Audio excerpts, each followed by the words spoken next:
Good afternoon. Welcome to the North Point of View. Here with Dr. Walter Kemmsies. Walter, good afternoon. Good afternoon, Mark. How are you? I'm good, man. Well, we started, last podcast was 2023, underlying theme of uncertainty.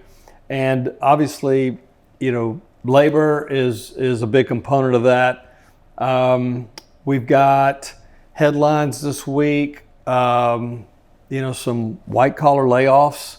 And then the labor stats came out this morning. Yeah. And really strong report. So how do you sort of take both ends of the story and come up with something that makes sense? Yeah, I think, the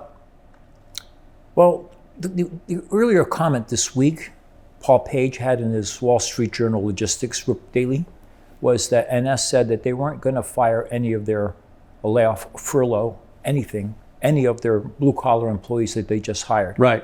By the way, both you and I have blue collar on today, right? Oh, that's right. So we're working men. we are working men. There's no doubt about that, right? Exactly. So, all the railroads had fired a ton of people because that guy who went to CSX, he was going to run longer trains and with more precisely scheduled, which right. didn't happen. But he did get rid of all the staff that generated a lot of money so that more dividends and share buybacks could be done to make the Wall Street people happy and drive the share price up. Right. And the other railroads came under pressure to do the same thing. So they all did. Well, during the pandemic, the worst part of the pandemic, the railroads failed miserably. Sure. They just didn't have enough people to do it, and it was hard to hire people. So I don't know about the other railroads, but NS hired something like over 1,000 people, and they started training them. Now, you can't develop an engineer or a conductor for these trains in such a short period. It takes at least a good year, I hear. I've never been trained as one, but it takes a good year or so to get everybody up to full speed. So the thinking is you keep these guys because once the recession's over, you're going to need them. And it was really hard to hire people in the last year or so, and it continues to be very hard. Yeah, I think what was the number this morning? 517,000 new employees, new payrolls. Did that number surprise you? It blew me away. I was supposed to be on a call at 8:30 with our friends at JLL, and I was 5 minutes late. Chris texted me. And so I got on and I apologized, and they said, what happened? I said, the labor number came out at 8:30. That's the time the data comes out. And when the number came out, I thought there was something wrong with the report. I actually went to the Bureau of Labor Statistics to go check to make sure that the number, that's what it was. And it really was 517,000. So I've been surprised in the past, but this one just knocked me off the chair. And so what does that mean for us? As we try to, and I don't want to walk around inside Jerome Powell's head, but what's the net effect of this, and how do you think the Fed looks at this? And then, of course, we know today the markets are down percentage point and a half. How does the Fed take that number and then basically at some point save face because the other numbers are coming down, right? Exactly. So I suspect that he had advance notice of what the number was going to be because he went on such a crazy rant or tirade, when he made the announcement that they were going to raise the Fed funds rate by a quarter point.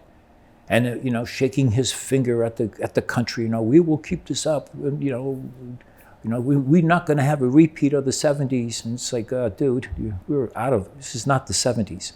But nonetheless, I think he saw that, and he was thinking that there's something in economics called the Phillips curve. And you plot inflation on the vertical axis, and you plot unemployment on the horizontal axis.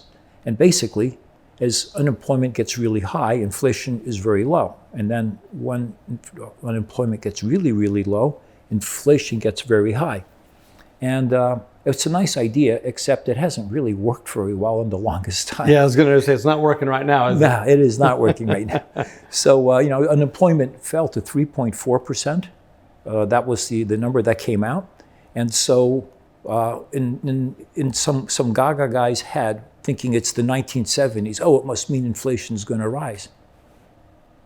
No, I don't think so. But, that's the mentality. It's a failed theory. It doesn't really hold up very well. And it's outdated. So the problem with these guys have got to understand is looking forward. We currently have 160 or so million people on the payrolls in the U.S., non-farm employees. The Census Bureau forecasts that over the next 10 years, 5 million people, there will be 5 million more people in the working age population in this country. The participation rate in the labor force is 60%. So 60% times 5 million, that's 3 million. Divided by 10 years, that's 300,000 people per year entering the labor force.